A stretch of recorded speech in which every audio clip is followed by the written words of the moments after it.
जय हिंद। देखिए class 10th English के पेपर में क्वेश्चन नंबर 27वां यहाँ पर पूछा जाता है। इसमें देखिए एक प्रश्न ऊपर लिखा होगा, why does the poet hold with those who favour fire, यहाँ पर और यहाँ पर आर करके एक और चीज़ नीचे लिखी होगी, right 4 lines of any poem prescribed in your syllabus, do not copy the line, यहाँ पर lines given in this question paper. कहता है कि आपको एक पोएम लिखनी है 4 लाइन की और जो आपकी यहाँ पर क्वेश्चन पेपर में ना आई हो। तो आज के वीडियो में यहाँ पर आप लोगों को बताने वाले हैं कि पोएम कैसे लिखना कि जिससे आपको 3 नंबर मिले। देखिए बहुत सारे लोग इसको छोड़ देते हैं, लेकिन आपको इसको छोड़ना नहीं, बताऊंगा कि सही तरीका क्या है लिखने का, और 2 बताऊंगा वही तैयार कर लेना, 100% वही आएंगी और आपके 3 नंबर पक्के हो जाएंगे। तो वीडियो को पूरा जरूर देखना।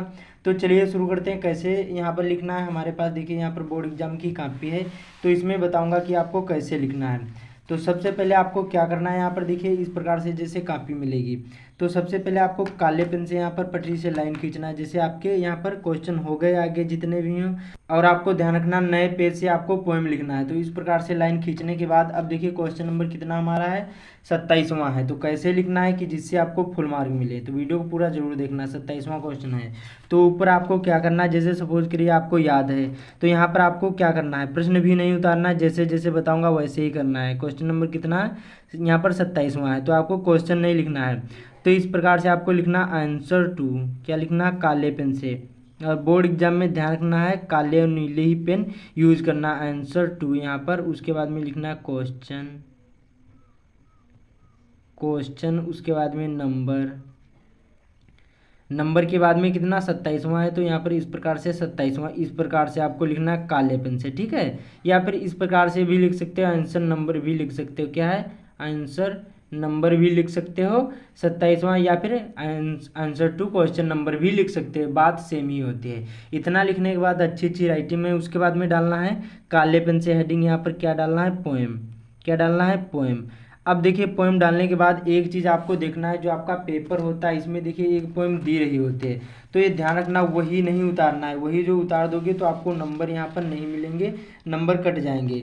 तो ये जो ज़्यादा ध्यान रखना, इसलिए 2 मैं आप लोगों को बता रहा हूँ, आपको 2 ही लिखने, यहाँ पर 2 तैयार कर लेना, एक ही लिखना है। जैसे देखिए ये यहाँ पर क्वेश्चन नंबर कितना, 14 से 15, मतलब 2, ये यहाँ पर 2 नंबर के क्वेश्चन MCQ में पूछे जाएंगे। यहाँ पर क्वेश्चन नंबर 14वां होगा, ध्यान रखना बोर्ड एग्जाम में जब पेपर देने जाओगे। तो यहाँ पर देखिए लिखा होगा रीड द गिवन, यहाँ पर extract and choose the correct option to answer the following question. एक देखिए ये पोएम है, इसी पोएम को पढ़ करके 2 यहाँ पर क्वेश्चन के आंसर देना है। तो ध्यान रखना ये जो पोएम लिखे यही नहीं उतारना है, इसलिए मैं आप लोगों को 2 रिकमेंड कर रहा हूँ कि 2 आप लोग तैयार कर लो। ये पोएम नहीं लिखना है, दूसरी लिखना है। आप जैसे has given my heart A change of mood and से यहाँ पर सम पार्ट ऑफ, यहाँ पर द डे आई रीड, ये है, तो हमें दूसरी लिखना है। तो दूसरी कौन सी, हमें 2 याद होनी चाहिए, ठीक है। तो यहाँ पर देखिए डस्ट ऑफ स्नो की दूसरी हमारी कौन सी पोएम, वो भी बहुत सिंपल सी है। यहाँ पर इतना काले पेन से लिखने के बाद अब आपको यहाँ से लिखना है, इसके नीचे वाली लाइन में लिखना द, जैसे जैसे बताऊँगा पहला अक्षर कैपिटल लेटर में लिखना, ये आपको ध्यान रखना, द वे ए, यहाँ पर क्या लिखना, crow, the way A crow. उसके बाद में यहाँ पर लिखना सुक डाउन ऑन मी। उसके बाद में आगे लिखना the dust of snow, the dust of snow. उसके बाद में क्या लिखना है, फ्रॉम ए हेमलॉक ट्री, क्या है, from a hemlock tree, hemlock tree.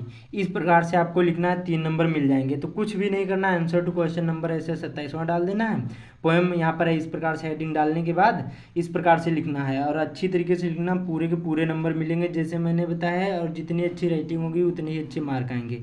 अब यहाँ पर दूसरी देख लेते हैं, दूसरी इसी में ये देखिए द डस्ट ऑफ स्नो की है, इसके कवि कौन है, रॉबर्ट फ्रॉस्ट हैं। ध्यान रखना, ये भी आपको ध्यान रखना, कई कई बार ज़रूरत होती है। तो दूसरी मैं आप लोगों को बता दे रहा हूँ, लेकिन बोर्ड एग्जाम में एक ही लिखना है, ये भी बहुत सिंपल सी है, दोनों आप लोग तैयार कर लो, अभी बहुत ज़्यादा टाइम है, और जिससे आपके यहाँ पर नंबर भी पक्के हो जाएंगे 3। और एक एक यहाँ पर क्या कहा जाता है, एक कहावत कही गई है, बूंद बूंद से यहाँ पर घड़ा भर जाता है, सागर भी भर जाता है। तो उसी प्रकार से यहाँ पर क्या है, आपको छोटी छोटी चीज़ों से यहाँ पर अच्छी तरीके से अच्छे मार्क ला सकते हैं। तो यहाँ पर हैज़ गिवन माई हार्ट, उसके बाद में क्या लिखना, ए चेंज ऑफ मूड, उसके बाद में आगे क्या है, एंड सेव्ड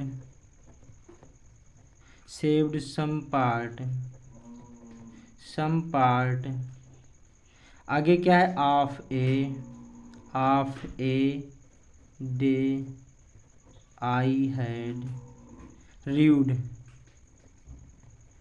ये आपकी हो गई दोनों पोइम, सबसे सिंपल सी है। आप लोग दोबारा वीडियो देख लेना, अच्छी तरीके से आप लोगों को तैयार कर लेना। और दोनों ये डस्ट ऑफ स्नो की हैं, पहला लेसन है पोइट्री का, और रॉबर्ट फ्रॉस्ट इसके कवि हैं। आप लोग इसको भी तैयार कर लेना, कमेंट करोगे तो मैं आप लोगों को सेंट्रल आइडिया भी प्रोवाइड कर दूंगा। तो इस वीडियो को ज़्यादा से ज़्यादा शेयर कर देना, बाकी चैनल पर पहली बार आए चैनल को सब्सक्राइब भी कर लेना। तो मिलते हैं अगले वीडियो में।